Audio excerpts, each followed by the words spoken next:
Masih dengan posisi berdiri, kami undang Bapak Lambok F. Sihombing untuk memandu kita mengheningkan cipta. Tuh kami persilakan.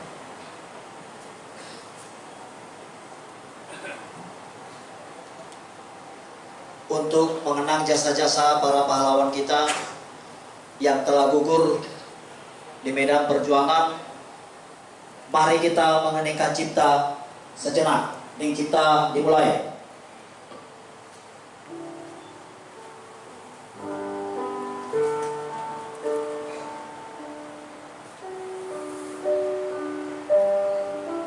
Hening cipta selesai.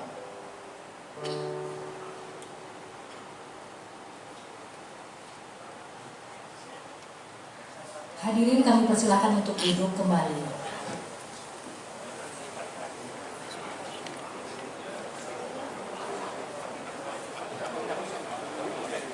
Sambutan Ketua Panitia Pelaksana dan laporan oleh Bapak Joni Penalosia Simajuntak. Waktu kami persilahkan.